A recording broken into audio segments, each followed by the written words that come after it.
Hello students, in the previous video we have started the discussion on the deductions under section 80G. 80GG से पहले we have already done 80GG which is in respect with the rent paid on residential accommodation. तो आज जो हम discuss करेंगे that is donation for scientific research और rural development under section 80GG. ये वाली जो डिडक्शन है this is available to all the assessees who do not have PGPP income, यानी कि profits and gains of business of और profession वाली जो इनकम है. जिस असेसी के पास ये वाली इनकम नहीं हो तो वो असेसी जो है सेक्शन 80GG की डिडक्शन क्लेम कर सकता है.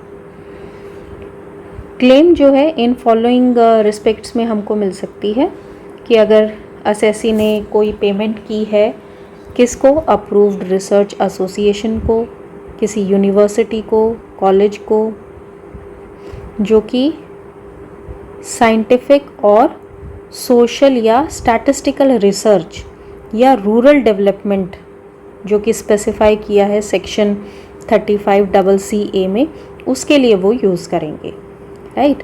तो अगर हम डोनेशन कर रहे हैं, यूनिवर्सिटी को डोनेशन कर रहे हैं या कॉलेज को डोनेशन कर रहे हैं या किसी रिसर्च एसोसिएशन को डोनेशन कर रहे हैं और ये एसोसिएशन, यूनिवर्सिटी और कॉलेज जो है इस अमाउंट को यूटिलाइज कर रही हैं for the purpose of statistical और साइंटिफिक और सोशल रिसर्च या रूरल डेवलपमेंट के लिए उसको यूटिलाइज कर रहे हैं जो कि सेक्शन 35CC में दे रखा है, तो ऐसी डोनेशन जो है उस पर डिडक्शन क्लेम की जा सकती है.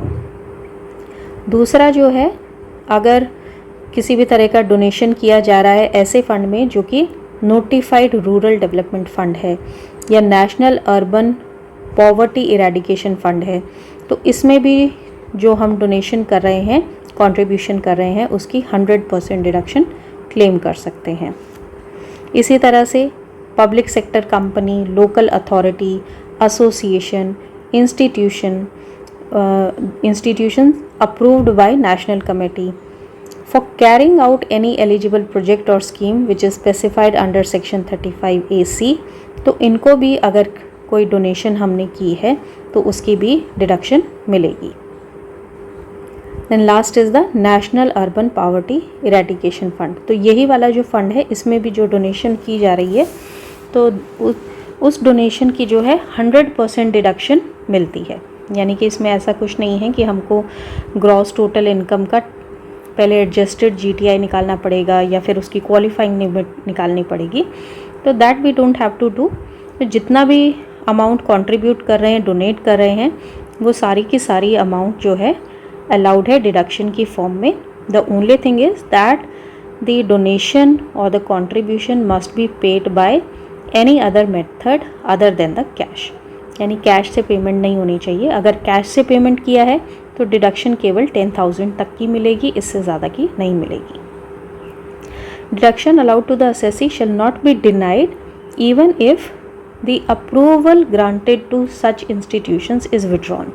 यानी कि हमने डोनेशन कर दिया, कंट्रीब्यूशन कर दिया और उसके बाद उस इंस्टीट्यूशन की जिसको कि हमने डोनेशन दी है उसकी अप्रूवल अगर खारिज हो जाती है या विड्रॉ हो जाती है तो भी डिडक्शन क्लेम कर सकते हैं, क्योंकि जो उसकी अप्रूवल है वो डोनेशन देने के बाद विड्रॉ हुई है.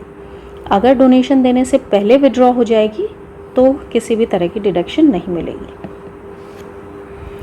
Next is regarding the donation to political party given by the company. अगर कंपनी ने दी है तो सेक्शन GGB है और अगर किसी और पर्सन ने दी है तो उसका सेक्शन हो जाता है 80GGC. So contributions given by company, only company को अगर हम कंसीडर करें तो वो सेक्शन 80GB में आएगा. सो कॉन्ट्रीब्यूशन किसको देना है? पॉलिटिकल पार्टी को देना है या उनके इलेक्टोरल ट्रस्ट को. ओके. तो कोई भी सम जो इसमें कंट्रीब्यूट किया जाता है किसी पॉलिटिकल पार्टी को कर रहे हैं या इलेक्टोरल ट्रस्ट को अगर हम कुछ अमाउंट कंट्रीब्यूट कर रहे हैं तो उस पर 100% डिडक्शन अवेलेबल है। और ये जो सेक्शन है ये सिर्फ मैंने बताया कंपनीज़ के लिए, और वो भी कौन सी कंपनीज़, ओनली इंडियन कंपनीज़, तो यानी फॉरेन कंपनीज़ इस डिडक्शन को क्लेम नहीं कर सकती हैं। मोड ऑफ पेमेंट वही रहेगा, any mode other than cash, यानी कैश में अगर आप पेमेंट कर रहे हैं तो किसी भी तरह की डिडक्शन नहीं मिलेगी। ज़रूरी नहीं है कि हम किसी इलेक्टोरल ट्रस्ट में ही कंट्रीब्यूट करें या पॉलिटिकल पार्टी के अकाउंट में डिपॉजिट कराएं। कोई भी एक्सपेंडिचर अगर किया जा रहा है उस पॉलिटिकल पार्टी की एडवर्टाइजमेंट पे या उसके इलेक्शंस में अगर हम खर्च कर रहे हैं तो वो भी जो है एलिजिबल है डिडक्शन, हम उस अमाउंट पे भी क्लेम कर सकते हैं।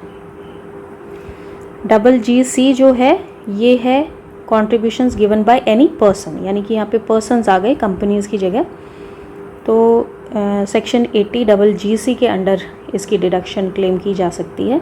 सो any contributions given by any person to any political parties, so deduction regarding that can be claimed under section 80 GGC। जो एलिजिबल एसएससी है वो कौन है, एनी पर्सन, कोई भी हो सकता है उसमें। सिर्फ और सिर्फ कौन एक्सक्लूडेड है इसमें से, like government companies. Government companies जो हैं इस तरह की डोनेशंस नहीं दे सकती, लोकल अथॉरिटीज़ नहीं दे सकती, या कोई भी आर्टिफिशियल जुडिशियल पर्सन है जो कि गवर्नमेंट द्वारा फंडेड है वो भी जो है कॉन्ट्रीब्यूशंस नहीं कर सकती, अलाउड नहीं है। कॉन्ट्रीब्यूशन करना ही अलाउड नहीं है, डोनेशन देना ही अलाउड नहीं है। तो डोनेशन नहीं देंगी तो डिडक्शन तो फिर पॉसिबल ही नहीं है डिडक्शन लेना। तो एलिजिबल पेमेंट क्या है कि कोई भी अमाउंट जो कंट्रीब्यूट कर रहे हैं पॉलिटिकल पार्टी को या इलेक्टोरल ट्रस्ट को, तो वो सारी पेमेंट जो है that can be considered as a contribution, और उस कंट्रीब्यूशन पे डिडक्शन मिल जाएगा कितने अमाउंट का, 100% अमाउंट का।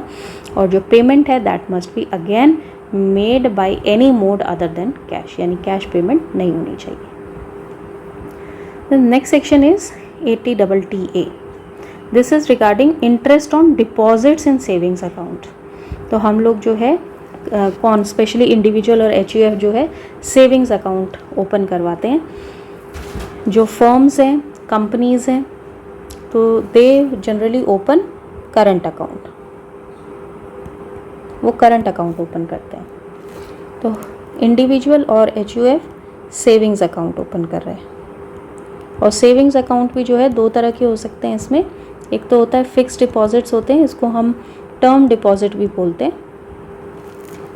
ठीक है, टर्म और टाइम डिपॉजिट्स, यानी कि एक टाइम के लिए हम इसमें लॉक कर देते हैं अमाउंट को। और दूसरा होता है हमारा डिमांड डिपॉजिट्स।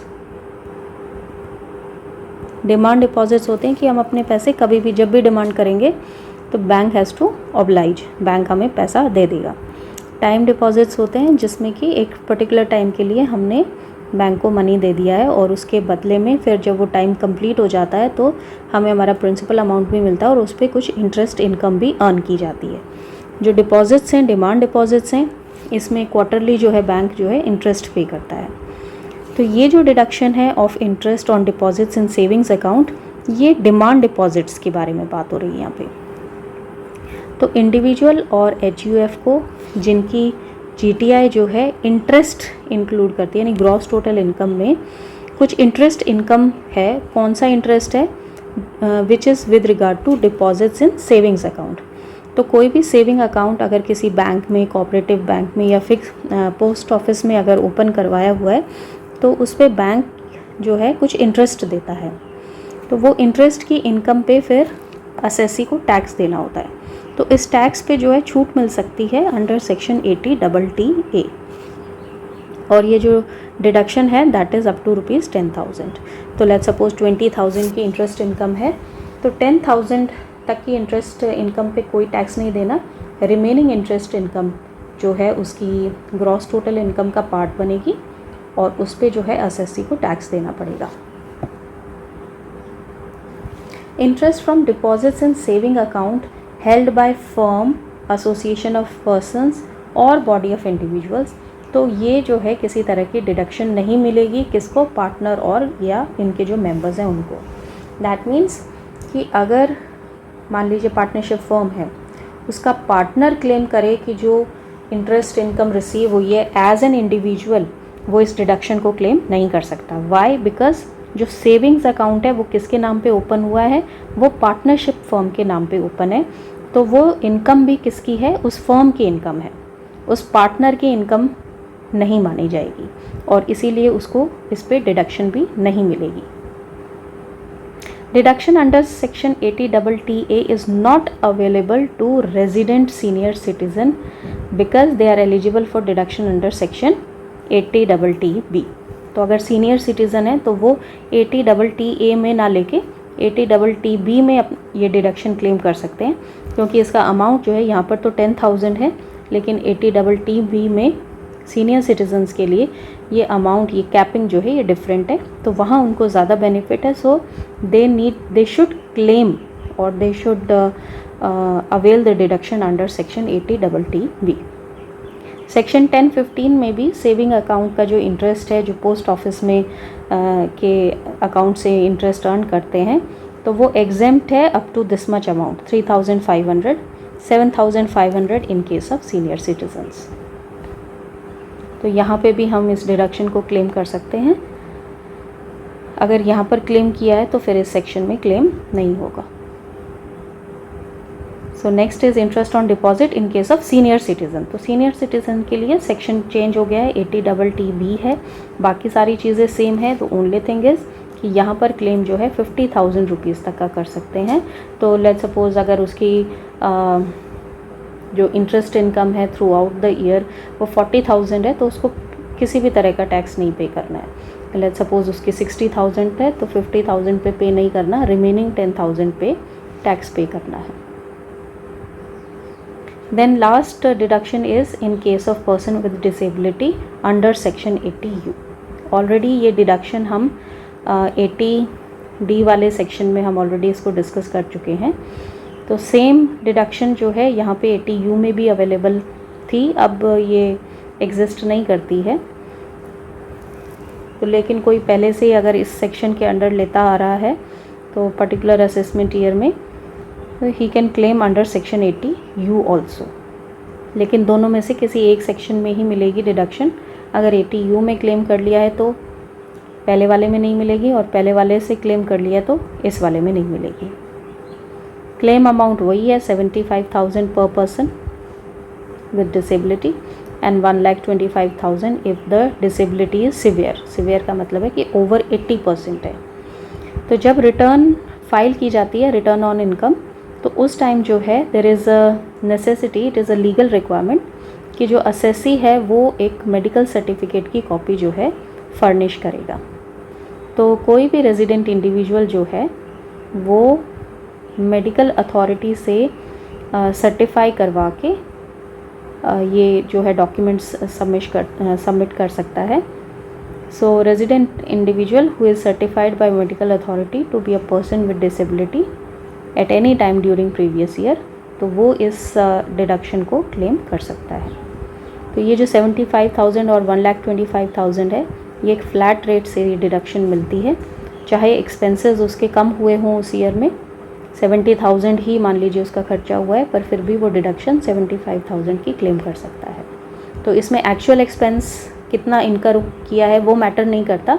एक्चुअल एक्सपेंस इससे ज़्यादा भी हो सकता है, इससे कम भी हो सकता है, लेकिन डिडक्शन इतने ही अमाउंट की मिलेगी to a person with disability and 1,25,000 to a person with severe disability.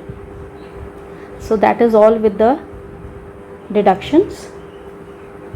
ये हमारा यूनिट 1 एंड होता है। इसमें डिडक्शंस में कुछ डिडक्शंस और भी हैं जो कि कंपनी से रिलेटेड हैं, which are under section 80IA, B, C, D, E. So that we will discuss in second unit. Thank you.